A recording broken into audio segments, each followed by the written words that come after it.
Hi, Michael. How you doing today? I'm well. How are you, Stephen? I'm doing all right.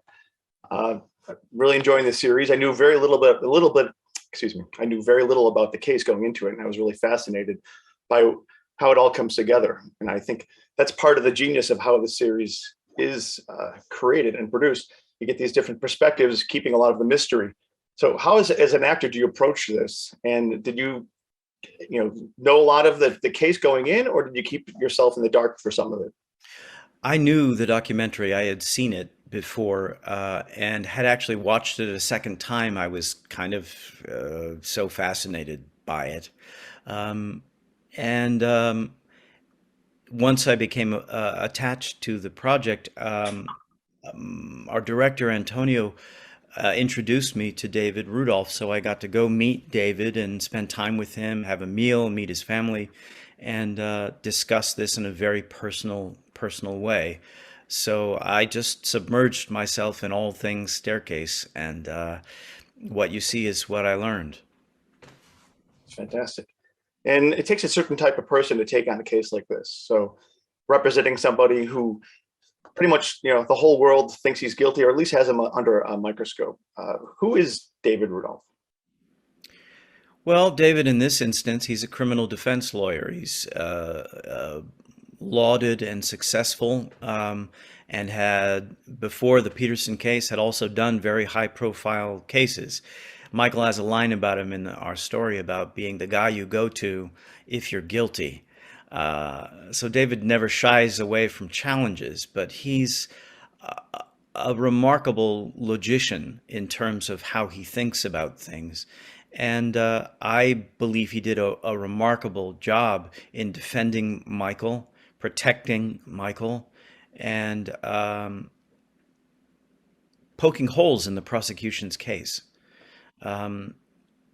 David is an exemplary practitioner of what criminal justice defense lawyers do in defending their clients.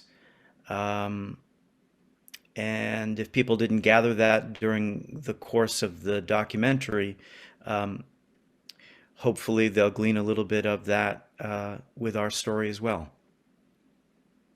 And it's such an amazing cast. You very much included.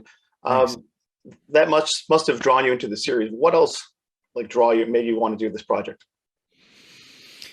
Um, I guess first and foremost was walking around in David's shoes for a while because I was one of the millions of people who, after sawing or during watching the documentary, was so impressed with how he handled the case. But I had worked with our showrunner, Antonio Campos, before, several years ago, in a low budget independent film that he made called After School. Plus the cast that they assembled for this, some of whom I knew and had worked with, and many whom I hadn't. So the chance to get to play with old friends and meet some new folks was a tremendous thing. And the story is fascinating because at its heart it's a mystery. And what we offer in this particular version of it, or in our story, I guess, is it's not retreading um, old story points as much as it is supplementing what the human condition was for everyone who had to live through these circumstances, including the documentarians who created the documentary. And it sounds like you're a fan of true crime stories. Sure. Why do you think people are so fascinated by these types of stories? It's funny, that's a question that's come up a lot today, and I don't really have a good answer for it, honestly. Um, with mysteries, we want to know what happened, and by applying our own intellect to these circumstances, maybe we can solve something that other people couldn't. But in this case, it's a tough thing to do when no one was present necessarily that we know of when this happened. Um, I think the idea of murder scares everyone, as death scares everyone. So there is something that goes through our system when it comes to stories about uh, mishaps or s- um, s- the demise of somebody. So I think, our natural inquisitiveness of either trying to solve something ourselves or watching someone else go through it and taking the ride along with them. So if this case occurred today, do you think it would have like a different outcome or a different, like, I guess, feel to it because of social media, the technology, and just where our mindsets are?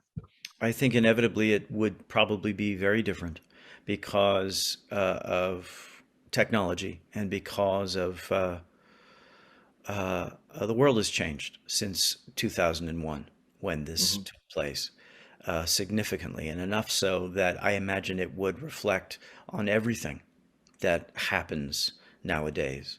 Um, and yes, primarily because of technology. And what was it like working with Colin on this film or this Fantastic. series? I'm sorry. Yeah, no, it was great. I knew his work beforehand, was a fan beforehand, and it was you know, uh, uh, it was wonderful to get to watch someone that you respect work that up close and to see how they go about navigating the complications of the roller coaster that is the life of Michael Peterson. Certainly, I had a great time with Colin, and I hope you get to play together again.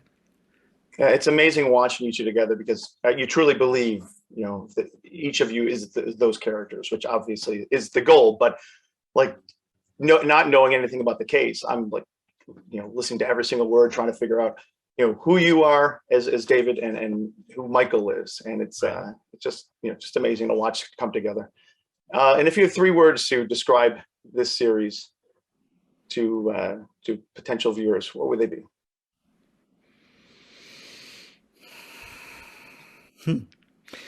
Um, to describe this story, to describe this case, 3 words. Um,